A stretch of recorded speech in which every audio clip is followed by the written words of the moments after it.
Good afternoon, everybody, and welcome to another edition of 5 Minute Fridays. I'm here with Mark Becker, our Senior Vice President of Business Development, and we are here to talk about strategic IT planning for 2019. So, Mark, I don't know about you, but I've had several people ask questions about what's coming in 2019, what we should plan for. And so I thought we could collect some of those questions and have you answer them. Sound good? Cool. Yeah. Hey, thanks, Megan. And thank you everybody for being here.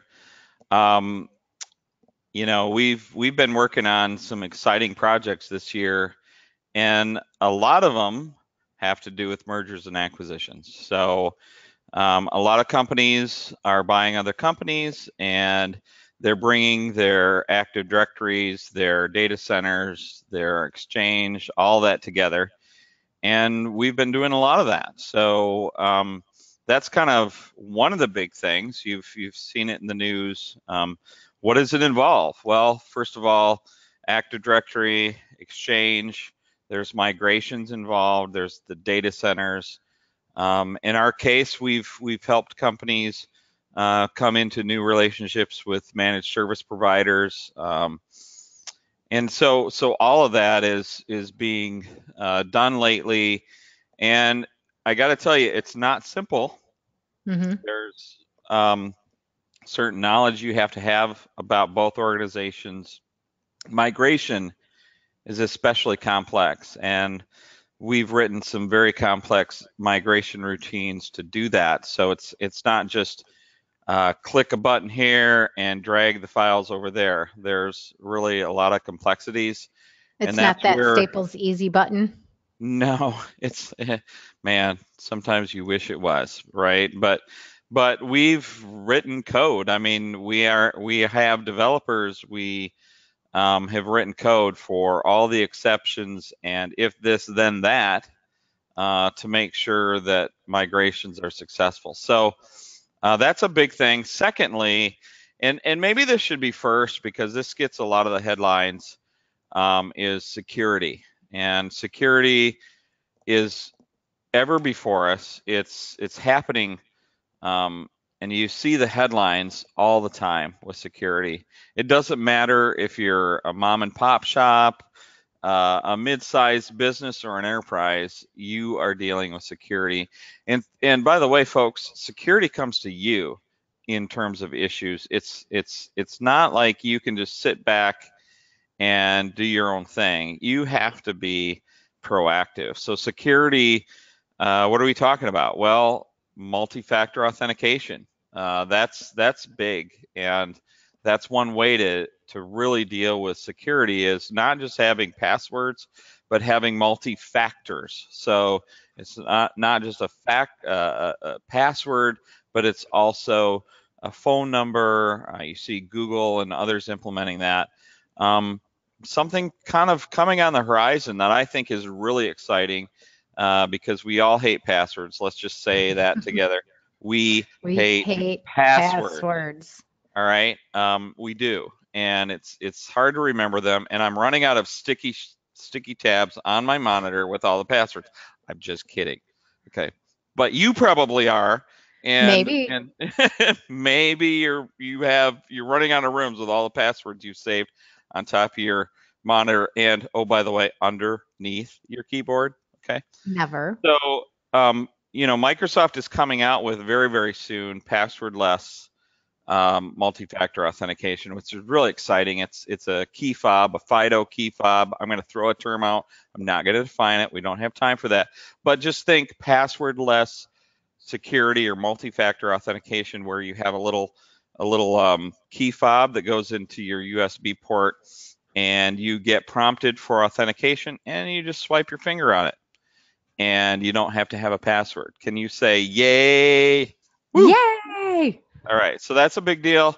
But what about sensitive data that you have to send to somebody and you don't know what they're doing with it afterwards? Wouldn't you like to be able to control that?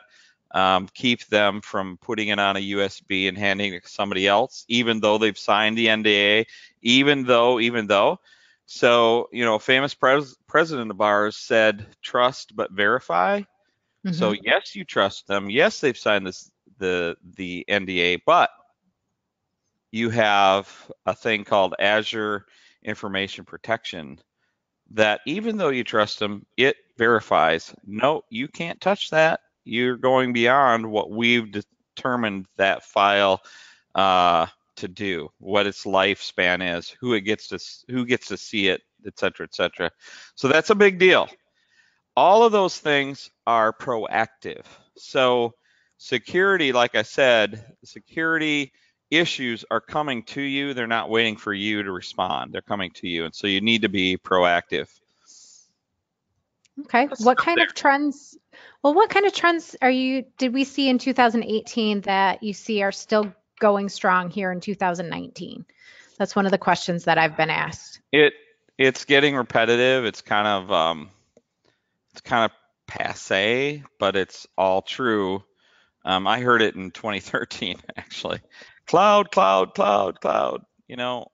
It's still here, folks. The cloud is not going away, and by cloud, think of remote data centers that are in somebody else's environment. Think of AWS, that's Amazon Web Services, or Azure, which is Microsoft's cloud platform, and Office 365, by the way, which is Microsoft's as well. These are platforms and data centers where your data resides. A lot of people, folks, think, well, I don't trust the cloud. My data is not in the cloud. But if you really think about your data and all the applications you have, I'm willing to bet you maybe $100. So you can write that down. First one to win that one, Megan will send them $100 Amazon gift card. I'll bet you Oh, $100 you don't have data that is not in the cloud. Now that's a double negative, so it might be hard to understand. I'll bet you have data in the cloud. Let's just whether do it you know that it way. or not.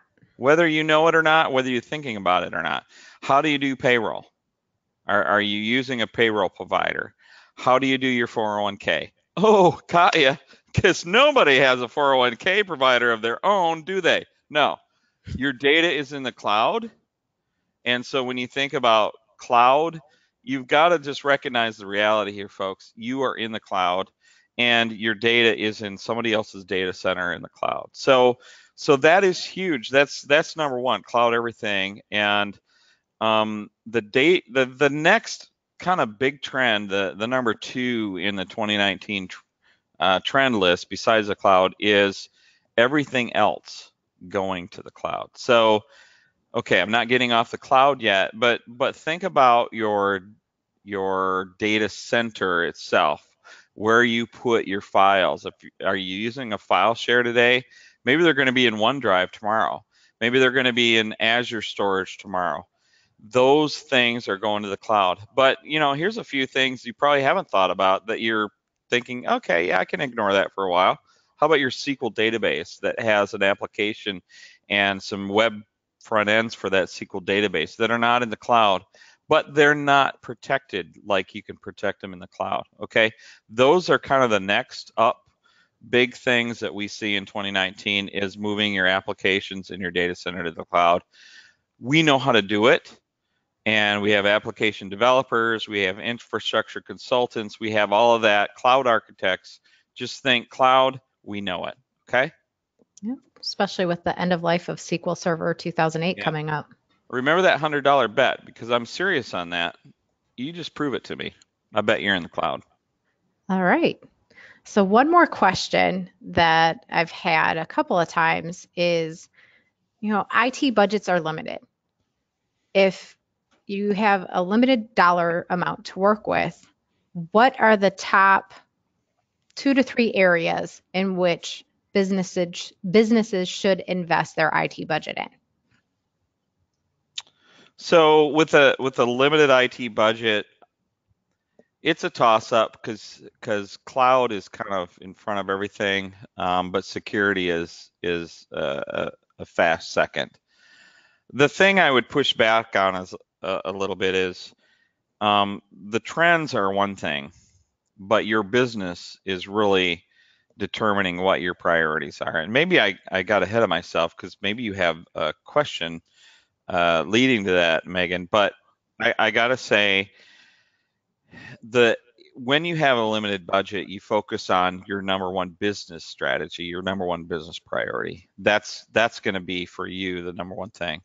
Um, and so it's almost like security is like breathing air. You can't do without it, and you're going to do it because if you don't do it, it will do it to you. Okay, and we don't want that. So that that's kind of a number one. And then number two is you've got to be thinking about how are we getting our data center? How are we getting our applications? How are we getting our day to day managed by the cloud? And I'm sorry, I know it's redundant. I know I'm saying that word over and over and over again, and I kind of get sick of it after a while, and you probably do too, but it really is dominating the landscape today. Absolutely. So, for anybody else that has any additional questions that Mark didn't answer today, feel free to send them over to marketing@cdh.com and we'll be sure to answer them on an upcoming 5 Minute Friday. But Wait, are until we then, done? Is that it? that's it. I could talk for 20 minutes. I know, but it's a 5 Minute Friday, so you only get five ish. That went way too fast, folks. Call us.